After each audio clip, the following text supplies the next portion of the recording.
चलिए खबरों में आगे बढ़ते हुए बात अब करते हैं सनातन एकता की। दरअसल सनातन एकता के लिए अब तमाम जो संत हैं वो आगे आना शुरू हो चुके हैं।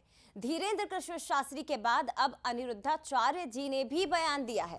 अनिरुद्धाचार्य जो ये कहते हैं कि ब्राह्मण, क्षत्रिय, वैश्य, शूद्र सब एक पिता की ही संतान हैं।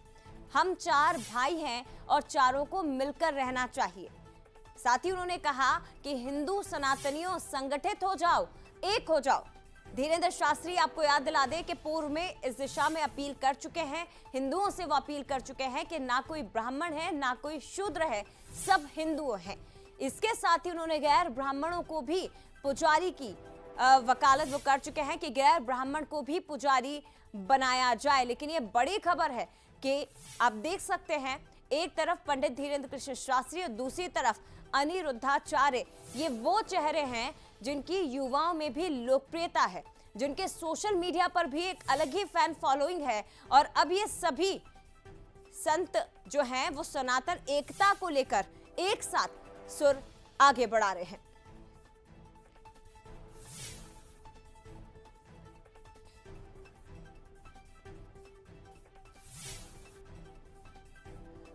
और चलिए आपको दोनों ही संतों के बयान सुनवा देते हैं। पंडित धीरेन्द्र कृष्ण शास्त्री ने हिंदू एकता भाई को लेकर क्या कुछ कहा और दूसरी तरफ अनिरुद्धाचार्य जी ने क्या कुछ कहा, वो भी सुनिए।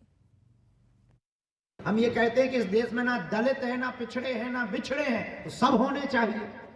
जब हम हिंदू ही बना रहे हैं तो फिर कौन इसमें दलित बच रहा, कौन इसमें पिछड़ा बच रहा? जब हम ये मैटर ही खत्म कर रहे हैं तो फिर तो सबको मिलना चाहिए अधिकार। और वर्तमान में ऐसा अधिकार सब जगह होना प्रारंभ भी हो गया है। तो हमारे शंकराचार्यों से और आचार्यों से भी प्रार्थना है, इस बात पर बहुत पुरजोर तरीके से व्यवस्था पर हम सबको समर्थन करना है कि इस देश में अब ना कोई दलित है, ना कोई पिछड़ा है, ना कोई बिछड़ा है, ना कोई ब्राह्मण है। जब सब हिंदू हैं तो हिंदू ही मंदिर का पुजारी है।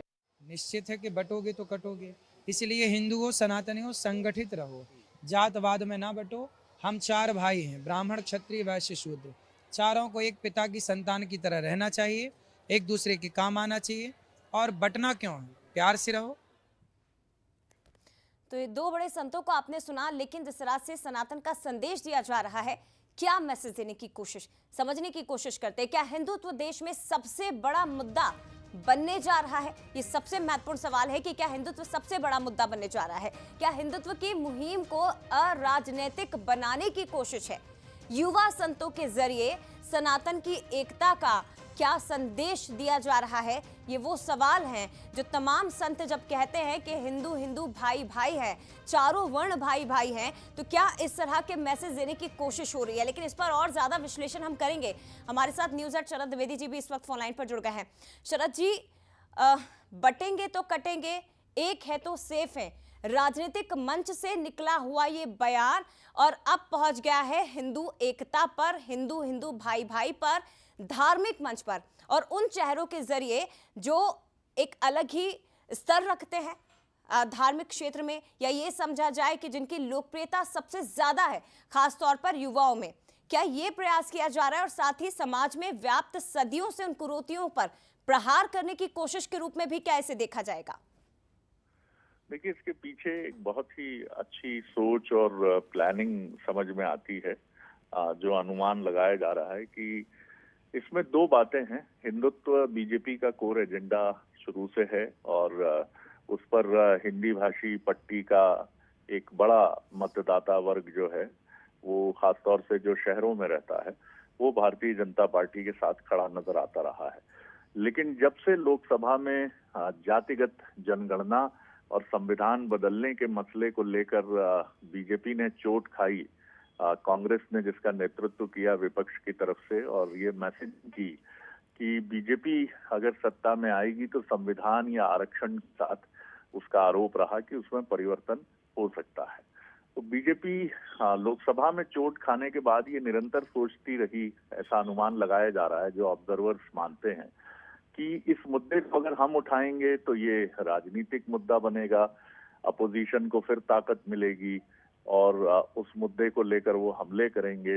हिंदुत्व की बात अगर हम करेंगे तो अब की बार एक पंथ से दो काज करने की बात सोची गई और ये सोचा गया कि हिंदुत्व तो हमारा कोर एजेंडा है, लेकिन हिंदुत्व की बात बीजेपी उतनी ताकत से नहीं करेगी। आज योगी आदित्यनाथ जैसे जो हिंदुत्व के पोस्टर लीडर्स हैं वो बात करेंगे, लेकिन हम जातिगत जनगणना और संविधान बदलने के मसले का भी जवाब हिंदुत्व से देंगे।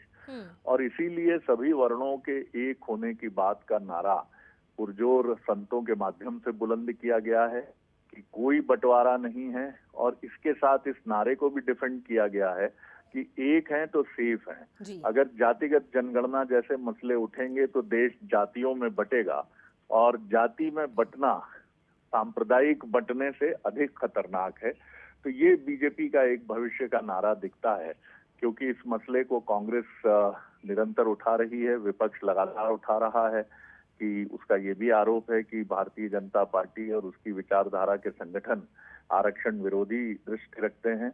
तो इस तरह से एक तीर से दो निशाने साधने की कोशिश की गई है और पूरे मसले को अराजनीतिक बनाने की भी प्रयास किया गया है। जी जया। निश्चित तौर पर, यानी कि राजनीतिक मंच से निकाला गया एक बयान जब धार्मिक मंच पर पहुंचा तो कुल मिलाकर हिंदुत्व को लेकर एक बड़ा मुद्दा बनता हुआ भी नजर आ रहा है। फिलहाल शुक्रिया आपका शरद जी, तमाम विश्लेषण के लिए बहुत धन्यवाद बातचीत के लिए।